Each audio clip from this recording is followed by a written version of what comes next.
জলকামান ছিটিয়ে কিন্তু শিক্ষার্থীদেরকে ছত্রভঙ্গ করে দিচ্ছেন আইন শৃঙ্খলা বাহিনীর, পাশাপাশি সাউন্ড গ্রেনেড নিক্ষেপ করা।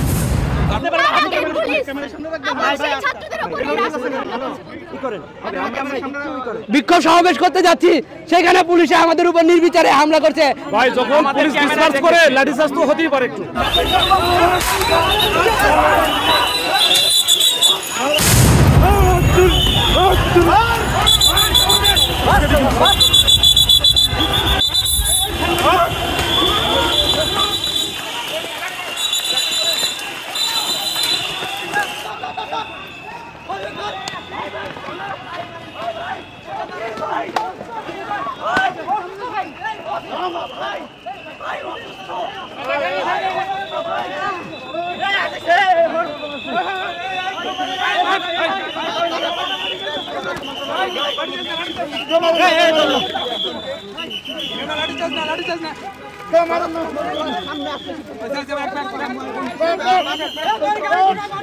আমরা দেখতে পাচ্ছি একটি উত্তেজনাকর পরিবেশ তৈরি হয়েছে এই মুহূর্তে, এবং বেশ কয়েকজন শিক্ষার্থী পুলিশের লাঠিচার্জে আহত হয়েছেন।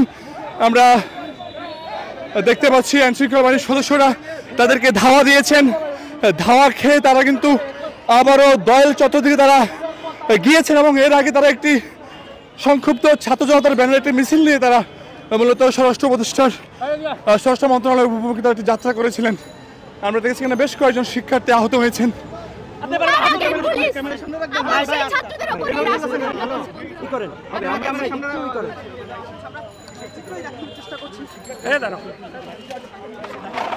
আমরা দেখতে পাচ্ছি এক নারী শিক্ষার্থী যিনি পুলিশের লাঠিচার্জে আহত হয়েছেন, তাকে কিন্তু তার সহকর্মীরা রিকশায় করে কিন্তু তারা মেডিকেল দিয়ে নিয়ে যাচ্ছেন।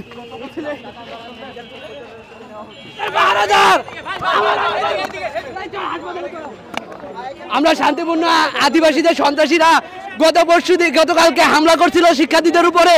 তো এই কারণে আমরা কি করতে, এই যে আমরা বিক্ষোভ সমাবেশ করতে যাচ্ছি, সেখানে পুলিশে আমাদের উপর নির্বিচারে হামলা করছে।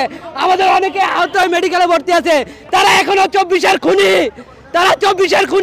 খুনি আবার সেই ডক্টর নিনুর ডেকে নিয়ে আসছে খুনিদেরকে। জলকামান ছিটিয়ে কিন্তু শিক্ষার্থীদেরকে ছত্রভঙ্গ করে দিচ্ছেন আইন শৃঙ্খলা বাহিনীর, পাশাপাশি সাউন্ড গ্রেনেড নিক্ষেপ করা। আমরা দেখতে পাচ্ছি এখানে সাউন্ড গ্রেনেড নিক্ষেপ করা হয়েছে, পাশাপাশি শিক্ষার্থীদেরকে ছত্রভঙ্গ করে দেওয়ার জন্য জলকামান মারা হয়েছে, লাঠিচার্জ করা হচ্ছে শিক্ষার্থীদের। আমরা একটু দেখতে পাচ্ছি এখানে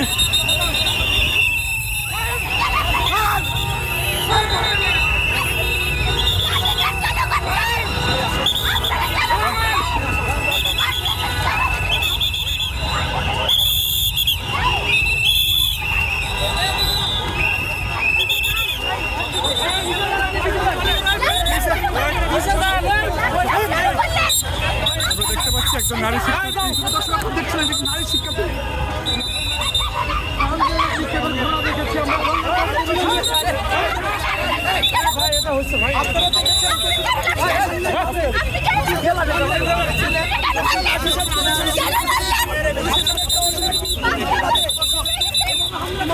আমার আছে টরেবিনো, আপনার আছে তো?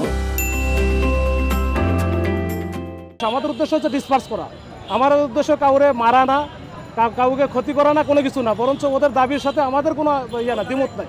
ঠিক আছে, এইটুকুই ভাই, আমরা এইটুকুই করছি। না লাঠি চার্জের কোনো বিষয় নেই। লাঠিচার্জ তো করেছেন আপনারা ভাই, যখন পুলিশ ডিসপার্স করে লাঠিচার্জ তো হতেই পারে একটু। না এখানে এসে করা হয়েছে, সেই জন্য জিজ্ঞেস করলাম। শিক্ষার্থীরা অভিযোগ করে এটা আমরা দেখবো কোন জায়গায় লাঠিচার্জ